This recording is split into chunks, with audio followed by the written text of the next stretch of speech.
Basement Horrors, and today I'm going to tell you some of my scariest nightmares. I've always had scary nightmares since I was little, so that's what I'm going to tell you guys about today. I hope that you enjoy. Okay, so the first nightmare I'm going to tell you is one of the first dreams I ever remember having. Definitely the first nightmare I remember having in my entire life. I was in kindergarten when this happened. This was at my old house, and I remember that every single night my mom would read to me, I would brush my teeth, and then I would go to bed. And then she would go do whatever she had to do, and then after a few minutes she'd come in and tell me goodnight. So in the dream, I was just waiting for my mom to come in to tell me goodnight and tuck me in, whatever. So she was in the bathroom in the dream. And while I'm waiting for her, I'm just laying in bed, not doing anything, and I just hear a little tap, tap, tap on the window. And so I look over, and, you know, obviously through blinds you can't pull one down and look through from the outside. But in this dream, that's exactly what happened, because there's this lady outside who had these long, black, painted fingernails, and then she like pulled it down and was like looking at me. And I remember it was like, I was scared, but not as scared as I should have been. So she tapped on the window, and I remember that I went over and like pulled the blind so I could see her all the way. This like maybe 6 foot tall woman, and she had this, you know, red hair, and she basically told me that she was taking me whether I wanted to go or not. And she like slid the window open and she grabbed me, and you know, I was fighting back, but obviously she's stronger than me when I'm just a little kid. So she pulls me out, and then it's me and her and then this guy who she basically makes hold my arm, so I have to go with him. And she takes me down to this house, and we go inside. So she took me to this old man, and he was just sitting up in this dark room, and he would ask me questions. I forget, he was asking me how old I was, what my name was, all this kind of stuff. And so after this guy asked me a bunch of questions, he looked at the woman and he said, okay, you can take him home. So they took me home, they pushed me back through my window, I lay back down in bed, and then I remember closing my eyes to go to sleep, and it's like I blinked, because when I opened them again, I was awake, and it was like, you know, 7 a.m. and I had to get ready for school. So that one's pretty creepy, and it's always just seemed really weird to me. But yeah, that's my first dream I ever remember having.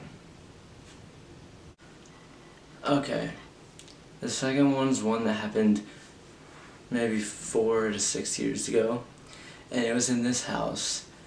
In the dream I woke up, and I just could hear this noise. It was like this crunching. It sounded like a dog chewing on a bone. And so my dog is like really little, he's like this big. And so I knew it wasn't him. So I sat up and I felt really, really weird and creeped out. And I looked over in this corner, like right here. And I just see this like 3 foot tall, dark green creature. It's almost like, I don't know, it's like a little goblin, but it's scary. It's like scarier. And it turns around, and it's got these like these blood red eyes that are just radiating evil. And it's got these like, you know, white teeth. It's like, you know, pearly white teeth. It's super creepy, and they're like razor sharp. And I look, and it's eating my dog. So, of course, I get freaked out, and somehow I jump almost all the way across my room to the door, just throw it open, slam it shut, you know. And so I think that maybe like that's the only one in the house. And then I noticed a trail of like bloody little footprints that go from across the hall in my brother's room down to my room. So then I freak out because of my little brother, so I run in there. It's just mangled corpses, bloody mangled corpses. And so I freak out, and I run through the living room. I don't know why I never went to go check in my parents' bedroom, but I went to look in the garage, and that's where my parents were at. They were dead, bloody corpses just like my brother's. And I was just freaked out, and like there was another goblin out there, so I slammed the door. I ran back. As I'm running back to go somewhere, I don't even know, maybe out the back door or the front door, I see that there's a goblin in the kitchen. So I just keep on going, and then the goblin that was in my room's come out, so now there's one coming towards me from out of the hallway of the living room, one from the kitchen's coming, the one from the garage is coming, so I'm completely surrounded. And this part's a part that's really, really weird, and I've always thought it was weird what I did. I literally just gave up. I was like, you know what? Fine. And I just did that, I just let go. And when I let go, I woke up, but it wasn't like lucid dreaming because I didn't realize that I was dreaming.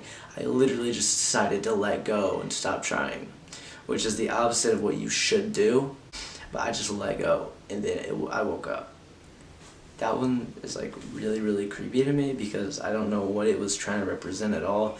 Like some dreams I've had before, they're easy to interpret and like understand why I had those dreams, but this one just didn't make any sense at all. So this one is one of the more recent ones. This one happened, I'd say, probably a year and a half ago.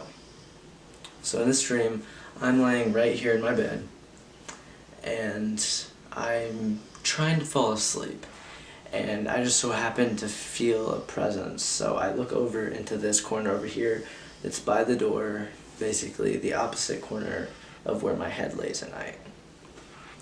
So I look over there, and I see what looks like just this crouched shadow figure. I never thought it was an adult because like the size of it was really short, but then again it was crouched, like basically sitting on its own heels, you know? And the thing was, it wasn't just a normal shadow figure.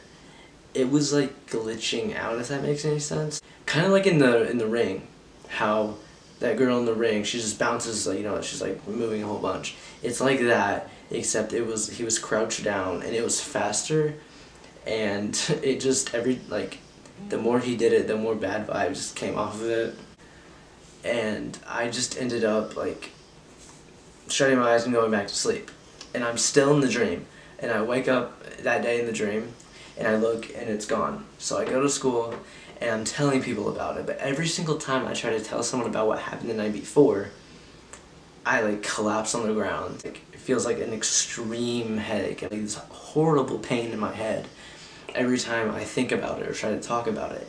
And like I just collapse to the ground, and all I can see is that kid, like the same image of the thing, you know. And so every single time I try to talk about it to someone, I break down. I just break down. And then by the end of it, at the end of the school day, I'm just still trying to explain to people because, you know, people saw me break down multiple times during the day, because the first time I thought it was maybe just, I have no idea. So I told multiple people. By the end of the day, everyone was asking me about what happened, so I just kept on, you know, breaking down. And eventually I just kind of drove myself insane, and so I came home. This is like kind of weird. I came home, I put my school stuff away and all that, and then I went over into that corner and I crouched down and sat on my heels.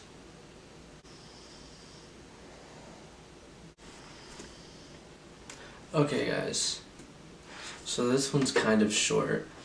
So I was at my dad's house, and basically in the dream I woke up at my dad's house to my sister bursting into the room, screaming with blood all over her face and all over her shirt, screaming that me and my brother Landon needed to get out of the house right now. And then before I could even react, this gigantic shadow figure that just so happened to be the same one from the sleep paralysis I had at my dad's old house, the same tall, at least 8 foot tall shadow figure.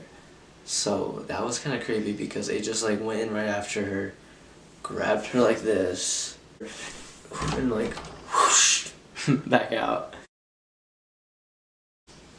Alright, this one is, I wouldn't say silly because it still scared the crap out of me, but it is kind of ridiculous because it involves talking animals. So the dream starts with me walking out of the garage with my old dog, who is actually dead now. He died when I was like 3 or 4. And so we're walking out, I'm walking outside to the side yard to take him outside to go to the bathroom. And me and the dog are just having a conversation. And so when I get around to the side yard, my neighbors right there come out and they're like talking to me. Well, the lady is. She's talking to me and, you know, talking to the dog. And then my dog just, you know, wanders off into the backyard. He has to go to the bathroom, whatever. Anyway, he goes back there and I notice like there's some sheep. There's like a few cows or something. I don't even know. There's like a fox though. That's a fox. They really stood out. Because then all of a sudden I see this fox attacking my dog. So I like look over at my neighbor like, come on, we gotta go help. I look back to my dog and I look back at her again. She's got like these razor sharp talons and like these completely pitch black eyes. And she's like, well, that's too bad, isn't it? And she starts like walking towards me. Scared the crap out of me, so I start backing up. I like run just like that. I just run into her husband. He has the same thing, the black eyes and talons, and I forgot to mention they had razor sharp teeth. And they're both trying to grab me and like put me into their garage. And then, I don't know, it was really, really, really weird. And the only reason that one really scared me was because it could mean so many things if you really do think about it. You know, because foxes are known to be sneaky and sly, and my dog was kind of a representation of my childhood and my happiness as a kid. And then my neighbors are just, you know, innocent old people who are very nice. So when you turn them evil, have my childhood be destroyed sneakily, it's just kind of weird when you really put it together like that way. And I do try to interpret all of my dreams, and I do try to make sense of them, because there has to be a reason why my brain is making this certain thing happen in my head. There has to be a reason why this is something that my brain decided it wanted to do. Like, it wanted to play in my head during, like, sleep. So I always try to interpret the dreams, and that one was one of the eeriest to interpret because it's just really eerie. Okay guys, I hope you enjoyed hearing about my nightmares. I know some of them weren't that creepy, but if you actually experience them, or if you, like I said, interpret them, try to interpret them, they are pretty creepy usually. If you guys have any of your own experiences, it doesn't have to be nightmares, any kind of creepy experience that actually happened to you and you would like me to share, you know, just email me. My email will be right here as well as in the description. You should also follow me on Instagram and Twitter, and you should add me on Snapchat for sure.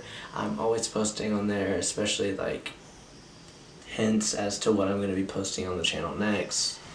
And yeah, you should also check out my photography. I don't take that many pictures, but when I do, I usually like them enough to post them on this platform. It'll be right here somewhere, I don't know. But anyway, I love you guys, and until the next video, have a horrific day.